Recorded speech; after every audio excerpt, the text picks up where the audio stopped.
Hello guys, how's it going? My name is Dalaran, and in today's video I decided to try something new. I know that Blizzard has been buffing and nerfing certain Azerite traits, and it doesn't seem to have a specific Azerite trait for either of the specs of rogues that is overly overpowered right now. But I decided to play around with some of the traits that I never got around to before Blizzard nerfed them. The one I'm talking about is Sharpened Blades. And that Azerite trait increases the damage for Subtlety rogues or Assassination rogues on their either knife throw or toss shuriken. The ranged ability that you get that kind of builds combat points but doesn't really do anything except for just a range builder from a distance.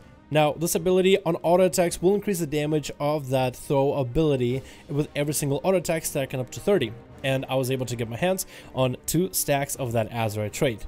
I really wish I could get 3. But with the RNG of World of Warcraft, I feel like it's just nigh possible to get that to happen unless it gets super lucky. And I would love to test this with triple stack, but I feel like I get a decent idea of what this build is going to look like at triple stack, as well as what it was like for double stack. So hopefully you guys enjoy this build video that showcases you what the build is like and kind of how to put yourself together for it. Now, this edition is going to be for Subtlety, and I think I'll make another one just for Assassination. It won't be nearly as long as this video. It'll probably be kind of a short one because we already will have this type of build established, so it'll be a video specifically for Assassination, maybe to give you guys certain talents, certain traits that you should be stacking together with this playstyle. Anyway, let's get on to Subtlety. So the build revolves around the Azerite trait of Sharpened Blades, which means on your auto attacks it increases the damage of your next Shuriken toss or poison knife by a certain amount, stacking up to 30 times. So if you are going to be stacking this Azerite trait, which I think you should stack it, at least have 2 stacks. I feel that this playstyle won't really be worth with just 1 stack, or the damage that you'll be able to put out for this type of playstyle with this type of opener and the setup that you can get. With this trait, I feel like you have to either go all in or just go home, because it doesn't do enough for you if you don't have enough of it stacked. And I actually would love to see the damage of this trait when it's triple stacked, even right now. This trait did get nerfed, but I'm not really a math guy, so I'd rather showcase you guys what the damage is like, and I think some of you guys will be maybe pleasantly surprised. And I would love to know if any of you guys have the triple stack of this trait, what kind of damage you're able to pull out. What's your biggest crit you can get with this? Because again, I didn't get lucky, but maybe some of you guys did. So if you watch this video, try it out and come back and let me know what was the biggest damage ability you could have gotten with this. Then I would love to know. Yes, you heard it right. This trait has been nerfed a couple times for Assassination and Subtlety. I'm not a math type of guy, and I'm not gonna bring you guys an equation. I decided I'm just going to go into Battlegrounds and test this out. How is this build? How is this trait? What does it do? And what is the best way to go about it? So, before we go on and show you guys some of the footage that I was able to collect, let's first go over any of the stats or even trinket setups you might need in order to execute this properly in PvP. When taking a look at your stats, the only stat that technically helps this playstyle is versatility, unless you count critical strike, which is a crit chance, not a crit guarantee. Versatility is the only one that increases the damage of your Shuriken toss. Technically, I don't know if it functions well with the Azerite traits. Actually, on patch 8.1 there was a lot of abilities, especially for Assassination, rewritten, so now they incorporate versatility as well as some of the other aspects of the playstyle into the trait itself. So no guarantee if versatility affects the trait, but it does at least affect the damage of your Shuriken toss. Then you'll also want to get yourself a bit of mastery. So the best stats I would go for is maybe mastery versatility, which is what I would normally stack for PvP. Now, you would think you would want to go ham on versatility and maybe some crit because you're all about this ability, but technically this playstyle doesn't change what you do with your rogue. You still want to be able to get your beefy openers and finishers. This ability simply just adds into your already existing playstyle in a sense. And for a trinket, I decided to go with the King's Rest first boss trinket, the Plume, which gives me a bit of agility and on proc, or on use actually, a bunch of versatility. This is a very powerful trinket, and if you can get a variation of that, that's a PvP version, or if you can get the one from the Mythic Plus dungeon, be my guest. It is very powerful. And finally, talents. I feel like Subtlety simply just doesn't hit all too hard. So for this build, we went for full bursty playstyle to see what kind of maximum burst we can get out of this opener. Find Weakness, Night Stalker, Mark for Death, whatever you want in the next row: Prayer in the Weak, Dark Shadow, and Master of Shadows. And for at least one of my PvP talents, I'm going to be going Phantom Assassin for that 10% extra crit, so I can focus on mastery and versatility while getting at least 10% extra crit to my crit chance. So I want to showcase you guys a little bit of the footage, what I was able to do with the straight, parts that worked and parts that didn't, where the damage shined and where the damage did not shine, and let you guys kind of make a decision whether this looks good or not, and then at the end we'll go a bit more detail about the build. Times X and decades, never to return, never to feel whole.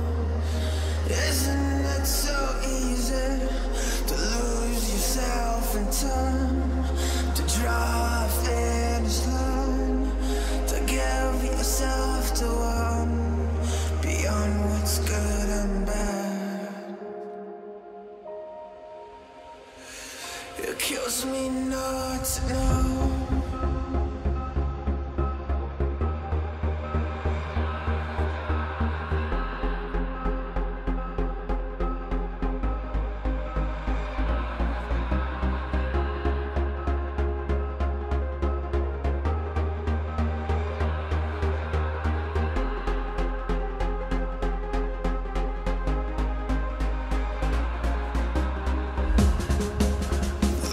Beyond the edge, planning what to say.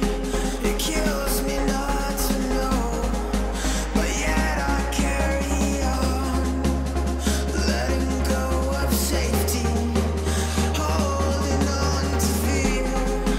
Will you be there when I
So what do you guys think?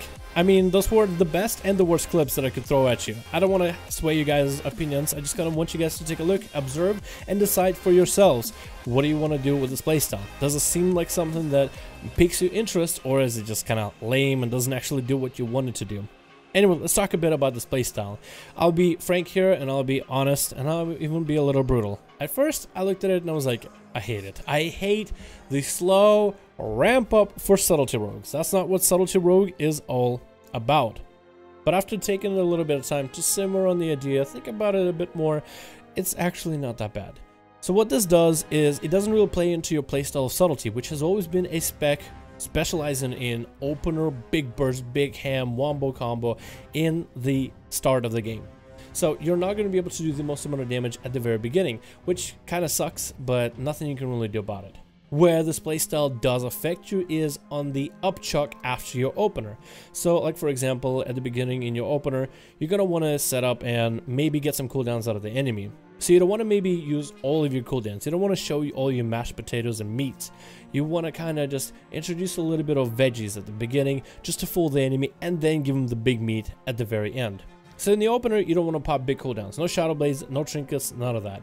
If you want to burn one charge of Shadow Dance, be my guest. But you're basically just trying to go for a wombo combo setup on the enemy. Maybe just trying to kind of see if you can force cooldowns. In Battlegrounds, what I found myself doing a lot is Shadow Striking to the enemy, setting up Nightblade, Mark for Death, Kidney Shot, and sometimes it'll force a Trinket and a defensive out of, let's say, players that don't really know what the hell is going on. So it gives me an idea of how I can kind of force a Trinket or cooldowns out of certain players and see what kind of damage you can do once they've exhausted everything they have, just to see how much you can do in a pseudo-realistic PvP situation, that being a random Battleground. So on the next upchuck, the next setup, this is where the magic happens, and this is where the big burst is gonna happen for you. So before that, you want to make sure you have enough time or enough of uptime on your Nightblade on the enemy, where in the next 4 globals, only 4, you'll be able to still maintain Nightblade on the target. I like to generally get a full 5 combo point Nightblade ahead of time, and make sure you have 3 combo points set up right before it. With 3 combo points set up ahead of time, you will be able to do your big opener with Shadow Dance, buffing all of your abilities, Cheap Shot, proccing your Fine Weakness. You go for a Symbols of Death to increase the damage of your abilities, pop Trinkets and everything, Eviscerate, Mark for Death, Eviscerate into a Shuriken Toss. Your Shuriken Toss is going to act like an extra Eviscerate. That's basically it. So this playstyle is really weird, especially if you're so used to Subtlety playstyle of being able to get decent openers at the start, or your big meaty openers with DFAs and everything. Those were the glory days, and it does feel like in this time and age it might be better for you to go for the long haul and the long game, to maybe be able to force a couple cooldowns of the enemy and then really smack him for a ton at the end.